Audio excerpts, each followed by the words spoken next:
L'action d'SOS Amitié bénéficie aux personnes isolées et atteintes de souffrances psychiques. Nous sommes allés demander à des passants leur avis sur la nécessité d'une telle initiative.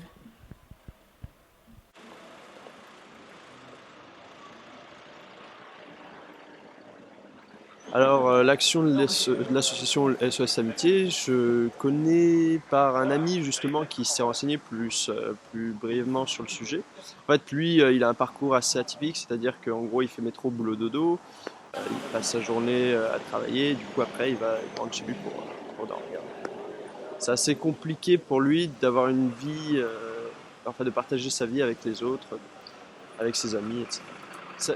D'être coupé des autres, justement, oui, ça le rend déprimé, malheureux, il se sent seul, il a beaucoup de difficultés à trouver un lien, enfin, le même rapport chez les autres, parce que justement, il a un rapport avec la vie qui est différent, parce que vu qu'il est isolé du reste du monde, bah, il ne peut pas trop aller vers les gens. Donc...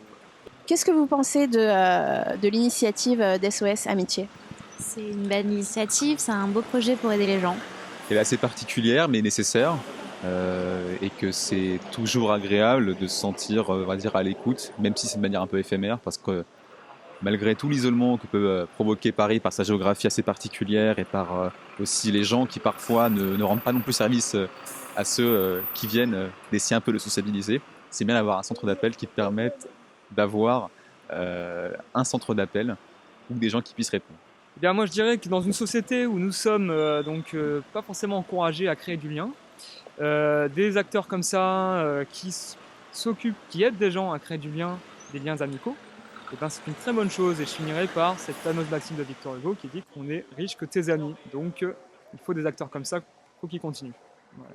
SOS Amitié, c'est vraiment une bonne initiative qui permet à Paris, d'une part, et peut-être par le futur dans le reste de la France, à l'étranger, de créer quelque chose de fédérateur. Est-ce que ça vous intéresserait de le rejoindre ? Oui, bien sûr, ce serait génial de pouvoir aider les gens à se sentir moins seuls, surtout à Paris.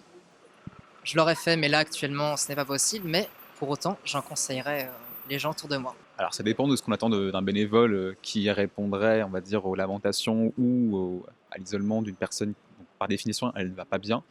Donc est-ce que je me sentirais suffisamment fort ou à l'écoute ou accessible ou disponible pour écouter cela? Je ne sais pas. C'est assez compliqué, mais ça demande beaucoup d'altruisme et de patience.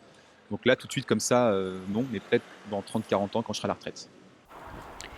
Aujourd'hui, 1600 bénévoles tendent l'oreille dans les centrales d'appel d'SOS Amitié. 700 000 appels sont pris en charge chaque année, dont 11 000 directement liés au suicide. Un quart des appels seulement ne peuvent trouver une oreille attentive en raison des effectifs réduits des écoutants d'SOS Amitié.